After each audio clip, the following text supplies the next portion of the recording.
For when we are able to see Jesus, it leads us to a sure salvation. But what does it mean for us to be able to see Jesus? Seeing Jesus encompasses being totally convinced of who Jesus is and what his purpose is in relation to our human state. You want me to say that again? What I said no? Romans 3:23 declares that we have all sinned and come short of the glory of God. So let us get what our state is as we sojourn in this world. We have all missed God's righteous expectation. We have all missed the mark.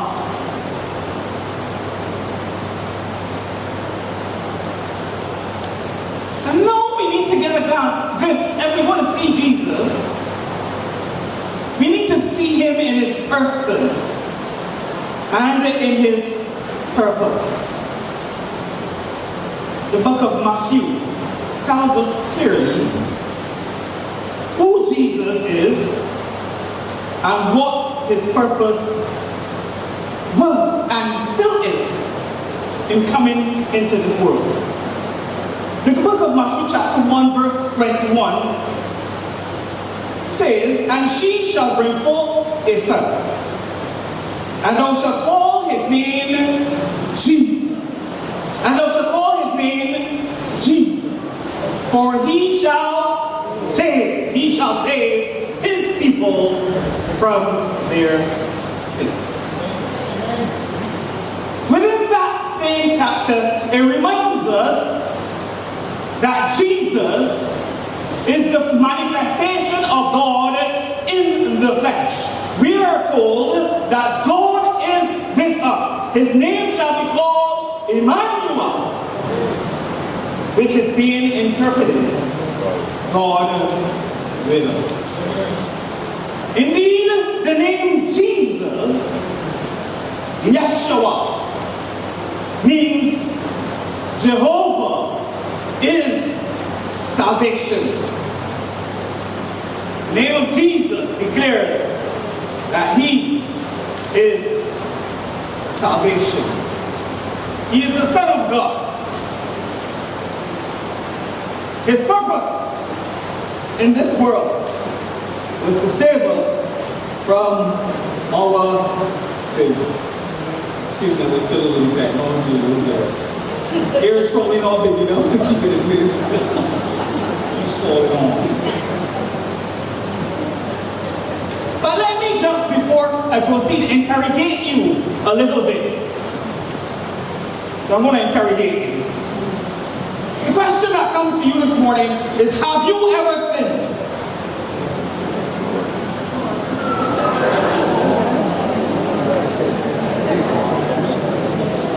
The next question is, will you die? I know about that stuff. Been there. Do you need a savior? Only a few of us need a savior? Allow me to interrogate you, man. Have some fun together, relax in the house of God. The next question I would like to ask you today, have you ever accepted Jesus as your Lord and Savior? Yes. I all in. And if you haven't, today is the opportunity, today is the accepted day. Today is the day of salvation.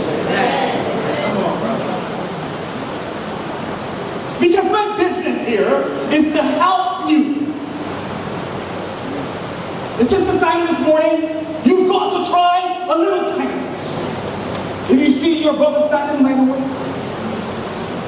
the greatest help that we can ever give anyone is to introduce them to Jesus Christ.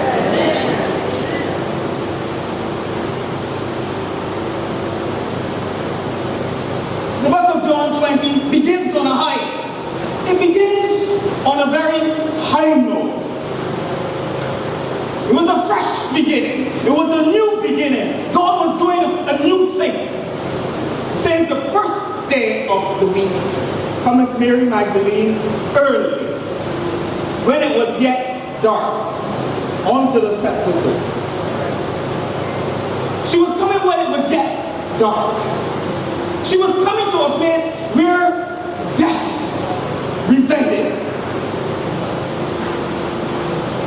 But she found that the stone was taken away. She saw that the stone was removed. Let me say to you today that yea, though we walk through the valley of the shadow of death, we shall fear no evil, for he is with us. He's with us all the way. But there are a series of S's that I'm going to be dealing with this morning. I'm speaking to you about being able to see Jesus Christ today in his fullness, in all of his glory. The stone was taken away. What was the purpose of the stone being at the opening of the burial place of Jesus? The stone was there to seal Jesus in the place of death. The stone was placed there to prevent the disciples from gaining access to Jesus. Well, I would say it this way: gaining access to God through Jesus Christ. But hallelujah, the stone was taken away. It's not a situation where the stone was just rolled away. He said rolled away, rolled away, rolled away. But the stone was taken away. The stone was lifted and removed from its position.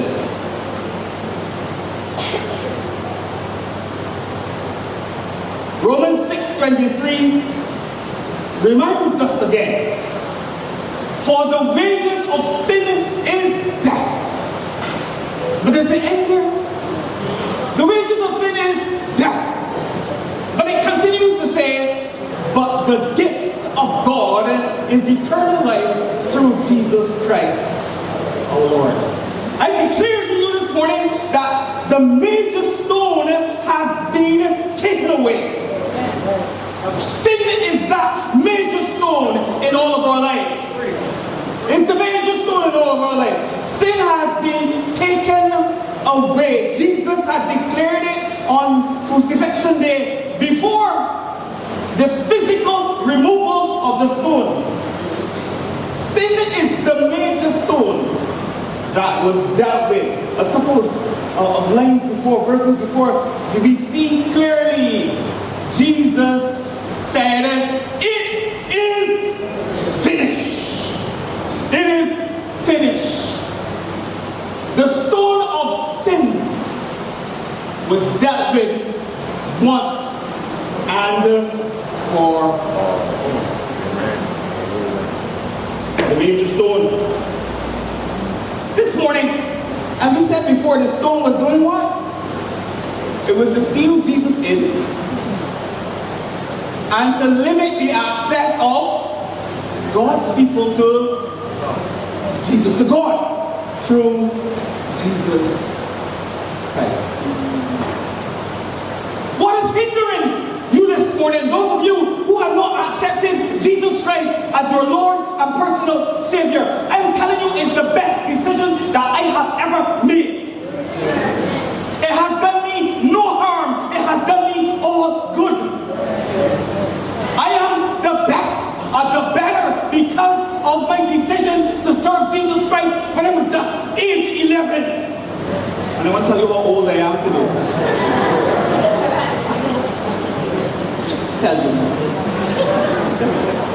I am 52 years old. 52 years old. And I never regret that decision. I'm cognizant that I have young children sitting in the hearing of my voice today. Young men that my heart goes after. Because when I go to church, all I'm saying is that the seats are filled with women and the men are absent. And if we go according to the averages, some of you will grow up and you will get tired of church. But I never get weary yet. I never get weary yet. I've never gone weary of serving Jesus. Let me tell you something. All that you're going to be craving after and seeking after in the world, God has already laid it out there for you. All you have to do is walk in the way that God has already prepared for you. And no good thing will He withhold from you. I love Him. None. You're going to have some challenges in life. You're going to have some difficulties. You're going to have some pain. I'm not here to present the bed of roses, but if I'm going to give you some roses, I'm going to have to let you know that roses come with thorns. Are you with me? And I can say you can afford to live for Jesus every single day of your life. You can stay, you don't have to stray. Just a matter of one letter, you figure out which letter that is.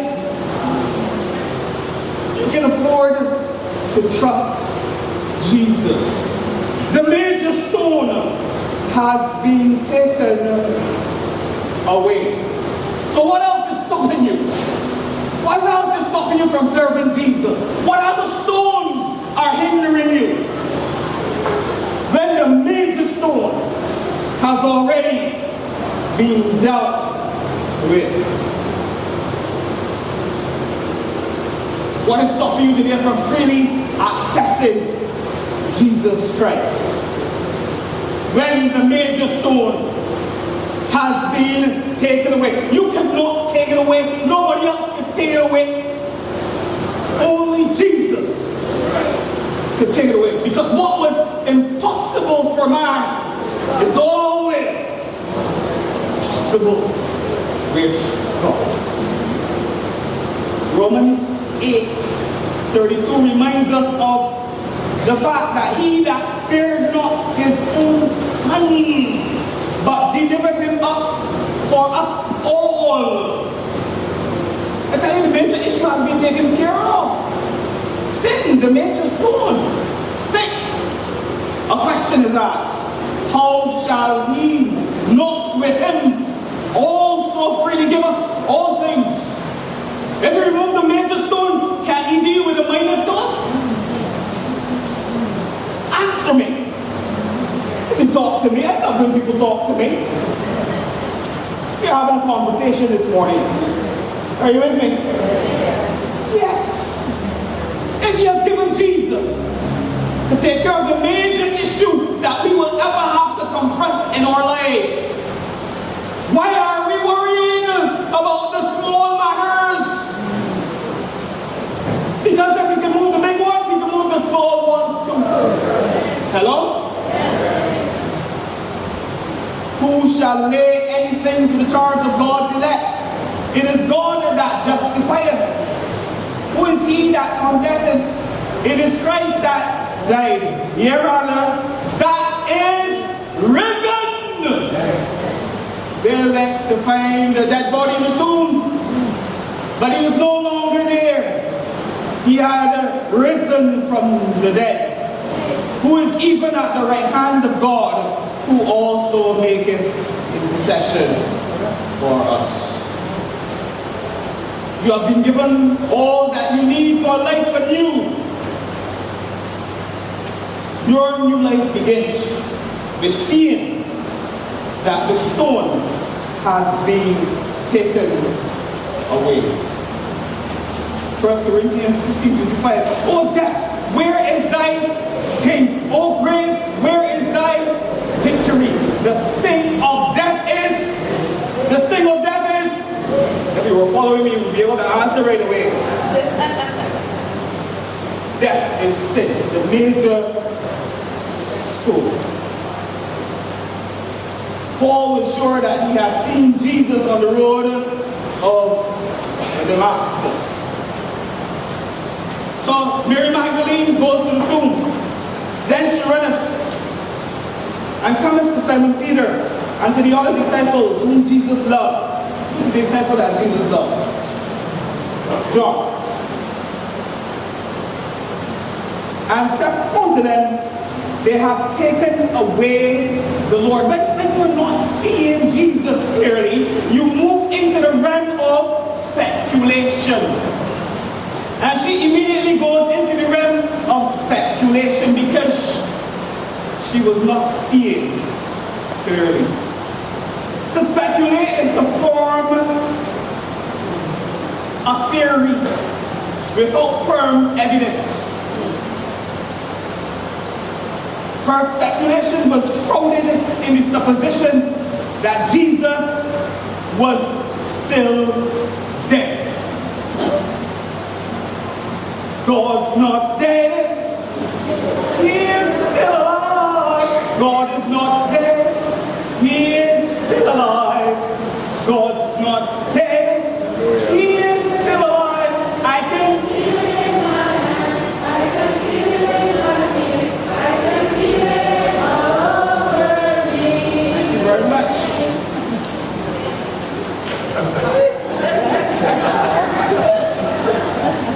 Awesome. Thank you.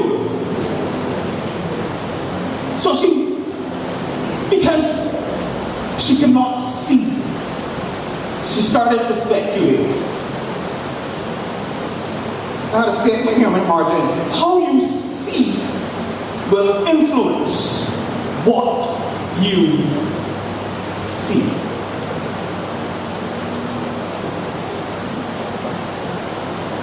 Peter therefore went forth, and the other disciples that came to the sepulchre. So they ran both together. And the other disciples did outrun Peter and came first to the sepulchre. And he, stooping down and looking in, saw, we talk about seeing, he saw the linen clothes lying. Yet went he not in. He saw something. He saw evidence of death. But he still was prevailing in the realm of supposition, speculation. Then cometh Simon Peter. Sorry, that was John that got there first. But that's not the case with John. That was the case with Peter. Then Simon Peter cometh, following him, and went into the sepulchre and seeth the linen cloths where they lay. And the napkin that was about his head, not laying with the linen cloths, but wrapped together in a place by itself. He saw the cloths of the dead. But when I read this the first time, I wondered, what did this mean? What significance did this have? The clothes of death were in one place, but the napkin was in another place, folded. So I had to do a little searching to increase my understanding of what that meant. And it took me back to etiquette. Like when you've eaten a meal and you're finished, what do you do with the napkin? Hello? Steven? Mendes? Yes. You with me? Yes. What do you do with the napkin?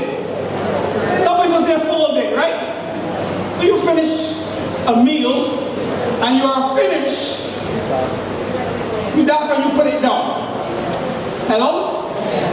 But if you folded that napkin, it would say that you are not finished.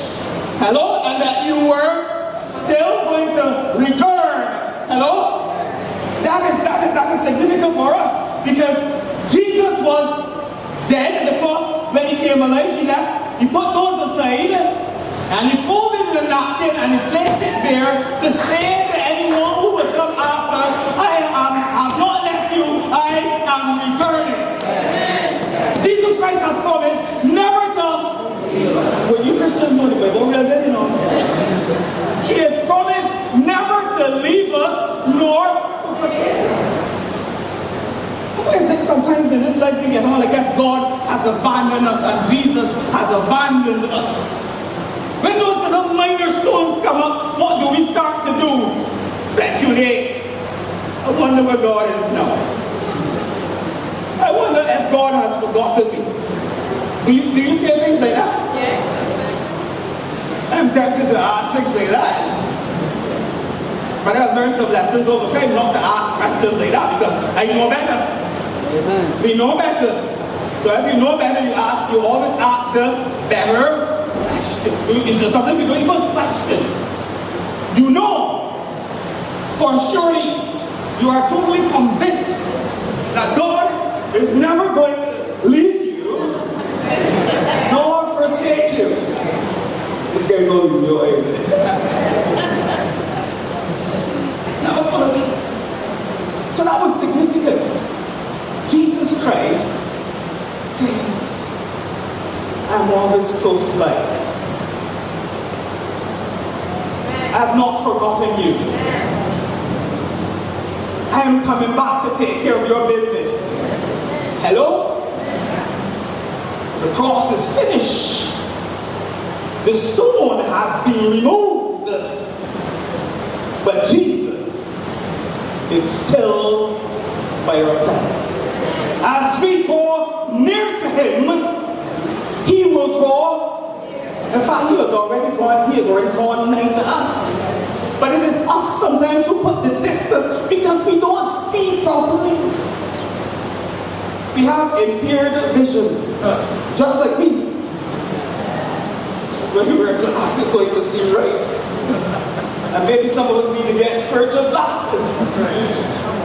And it goes beyond just physical eyesight. Peter saw with his physical eyes that the cloths were there. But John, look at how John is seeing compared to Peter. Hey. Then went in also the other disciple, which came first to the sepulchre, and he saw, and he saw, and he saw, and he saw, and he. Was he seeing different from Peter? Hello? Yes.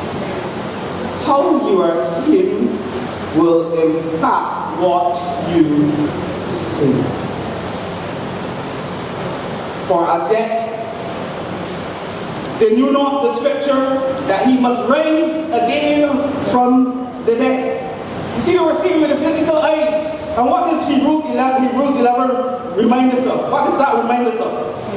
That no faith is the substance of things hoped for, the evidence of things not yet seen.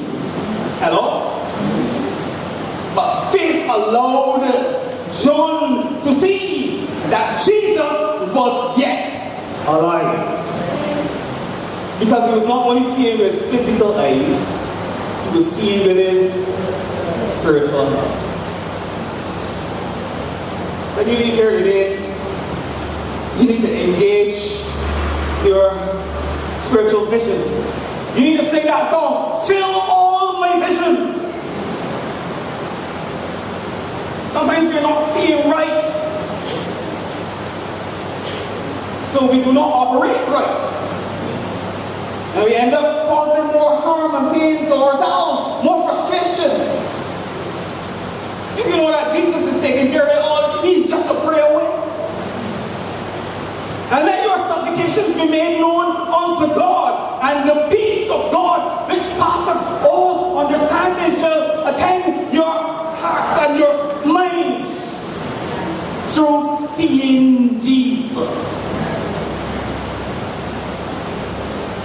You know, I would never go mad if I didn't see Jesus. would have near died. I would have near given up. If I couldn't see Jesus, you could poke out my eyes, I could still see Jesus.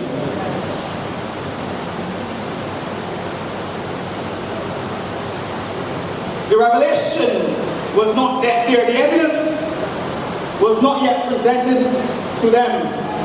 But John could see. Why could John see?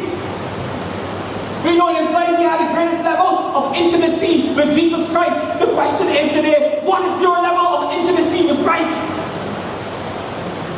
That everything else, every little stone can block out the man that moved the major stone from your life.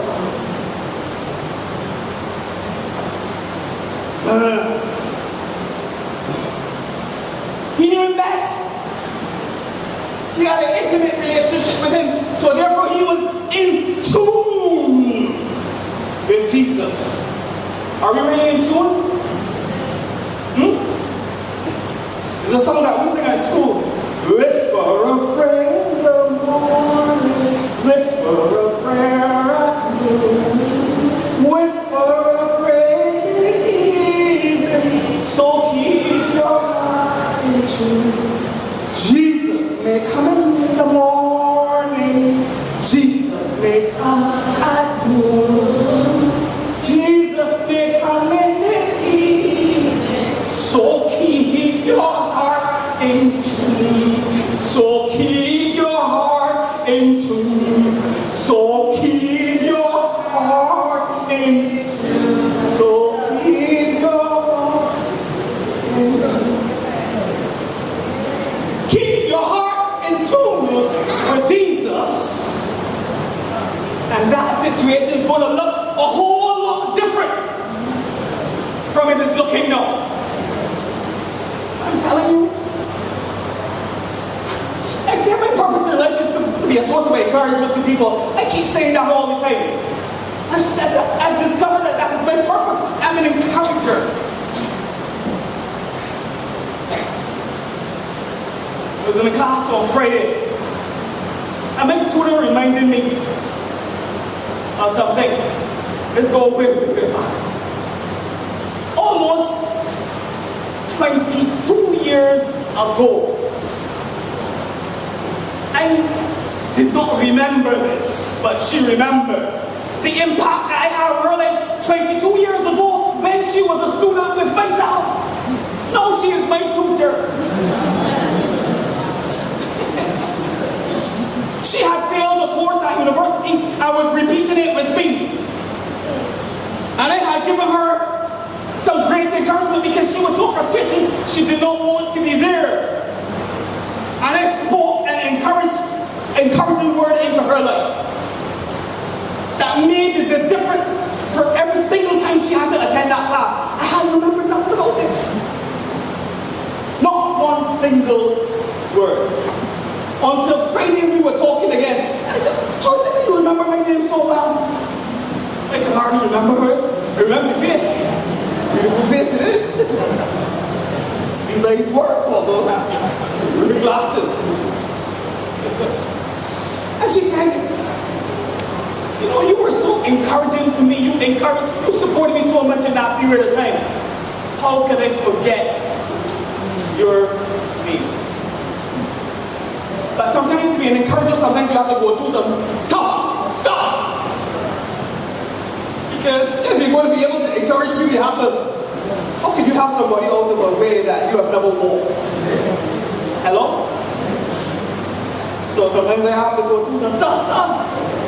Well, how did they get there, huh? But Mary said without the subject of weeping. When you don't see Jesus, you enter into a world of speculation and you can become very sad and sorrowful. She was full of sorrow. I'm saying to you Christians today, do not walk around sad and sorrowful. When you see me, I'm always smiling. Most of the time, you see me, I'm smiling. I never confess that. I'm always, people ask me, Wayne, how are you doing?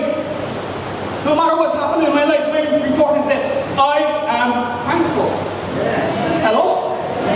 Some people say, no, this, you're go with that again. I expect it here, but very well. And I said that last time we read, but other people are now saying I'm thankful. I am well, I'm thankful. The sun will shine again, or the sun even better. The sun is still shining. Even though you may be experiencing a cloudy day, the sun is still shining. But she's weeping, and she sees two angels in white. And we can continue. Verse 13. And they say unto her, why weepest thou? Does somebody need to be asked that question today? Why are you weeping? Get up and dry those tears. Everything is gonna be alright. Everything is gonna be alright. Everything is gonna be alright. So no woman, no cry. No woman, not cry. Why are you weeping? Dry your tears. Jesus says, dry your tears. You weep, you wept for far too long. Sometimes you have to shed a tear. Hello? Yeah. But to continue crying, you know what that can do to you? And Jesus said unto her, Jesus is going to appear to her, and she's going to be seen differently after her encounter with Jesus. Some of us need to have a deeper encounter with Jesus. Hello? So that we can start seeing things differently. We need to. And Jesus said unto her, verse 15, woman, why weepest thou? Whom seekest thou? She supposing him to be the gardener, said unto him, sir, if thou hast borne him hence, tell me where thou hast laid him, and I will take him away. And Jesus said unto her, Mary. Something like when Jesus called your name, huh? You ever heard Jesus call your name yet? Listen now. And hear Jesus call your name. Hear Jesus call your name? Say no? But there's something like when Jesus called your name. She turned herself and said unto him, Rabboni, which is to say, Master. But look, it declares that faith comes by hearing. Somebody needs to hear Jesus today. So that they can be sure that he is yet alive. Jesus said unto her, touch me not, for I am not yet ascended to my Father. Oh boy, I got so long to go. Guys, where we at? I'm going to speak through. I can sing this song, I never get weary. I never get weary. Seeing. And she said, but go to my brother and say unto them, I ascended on my father-in-law. And yes, Mary Magdalene came and told the disciples that she had what? You starting to see it? She says, I am seeing, I have seen. And he has spoken. No, she is fully convinced. She is sure that Jesus is alive. And after you start to see what you do, start to do. Share. Hello? If you see Jesus, you want to share. Tell others that you have seen him. So she's a witness now. She started to share with the others. And then we see the encounter with Jesus. Everyone knows real quickly, because I'm being made confident.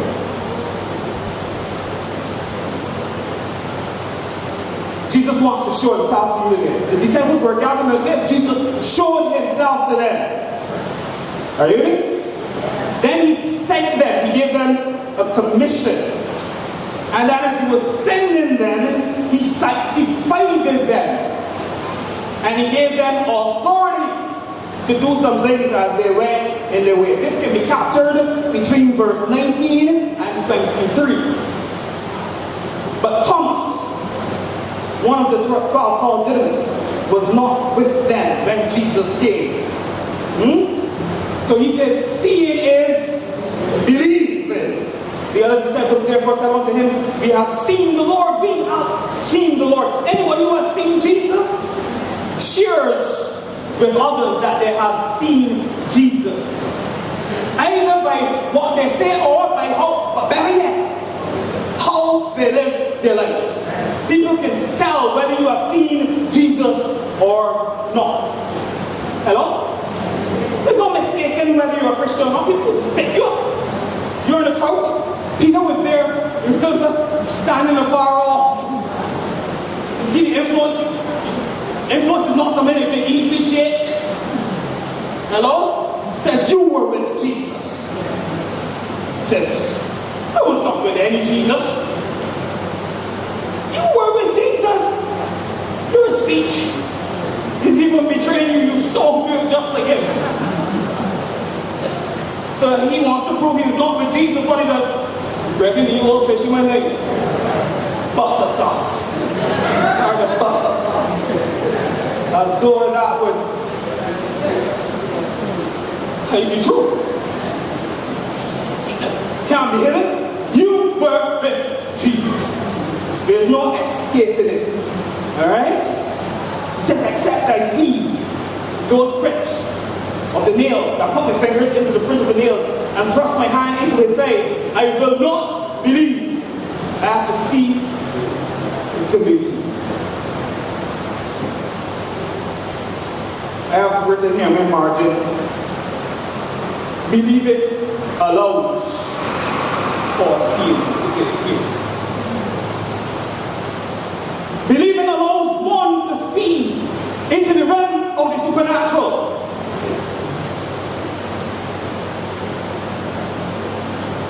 And after 8 days, all these appearances were done on the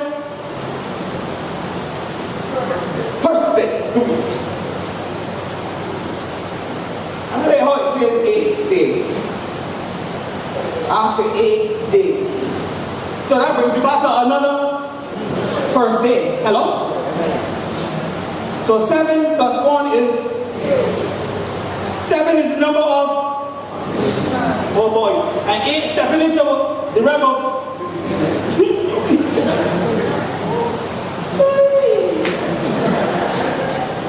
new beginnings, resurrection, redemption, regeneration.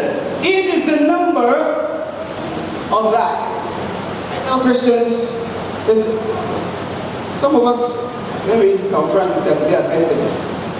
I have no problems with Seventh-day Adventists. Are you with me? But every day is to be esteemed. Hello? Every single day is to be esteemed. But sometimes, because we are not strict adherents to the seventh day, worship day, or whatever, sometimes they can make us feel as though we are not accepted before God. We don't know advocates. Are you with me? Because the what? The stone has been taken away. I say to you here, don't ever let that bother you again. They are Seventh-day Adventists, but we are into a new era, a new testament. Hello?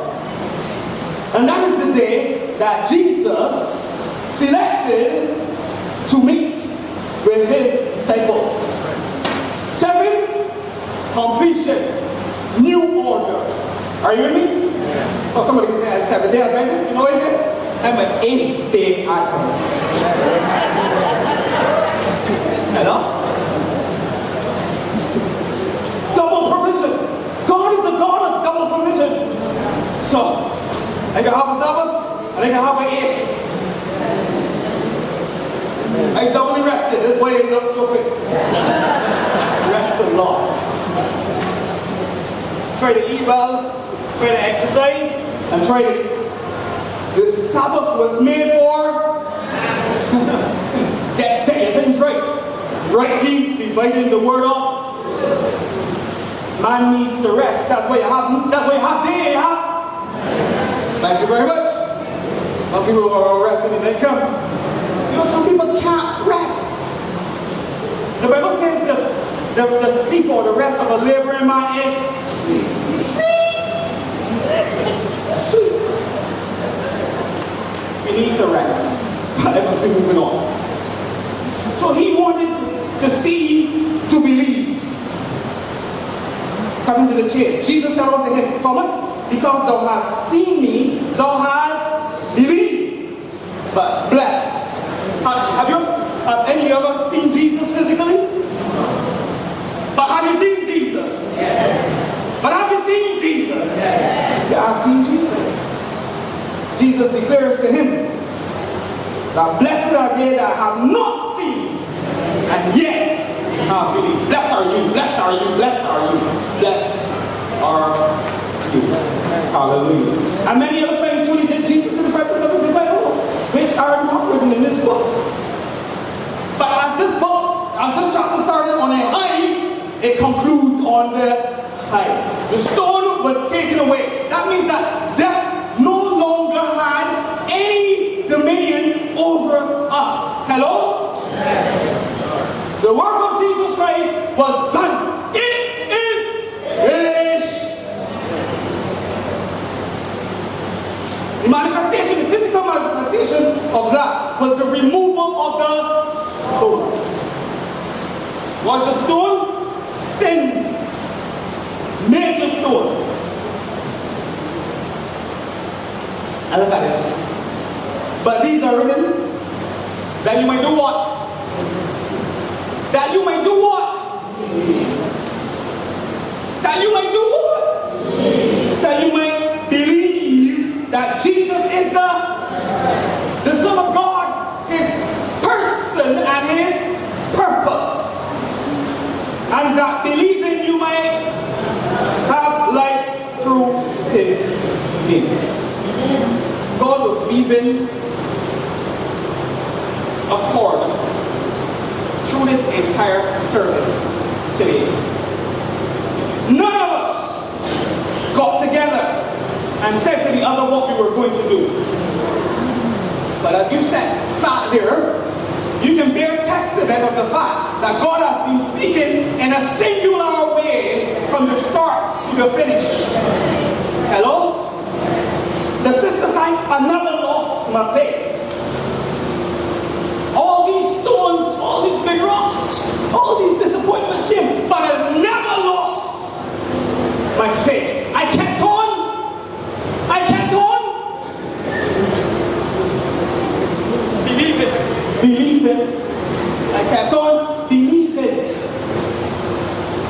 There's an exercise you're listening now. Hard.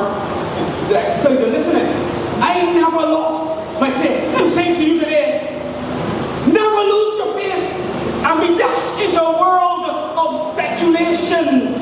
When it comes to Jesus, never being sure that God is on your side and that he's working on your behalf. He says, I will never leave you nor forsake you.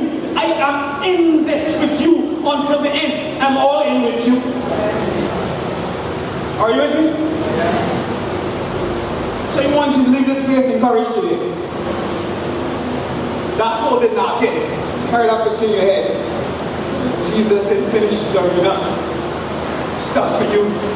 And you were like, he hasn't stopped. He will never stop until we are united in his heavenly kingdom. Because we must be reminded that we are just pilgrims passing through. We are moving through to our home, our final goal. Are you with me? So I say, be encouraged. Be encouraged. Ask Jesus to open your eyes that you may see him in a fuller, more meaningful way today and all the days to come in your life. God bless you.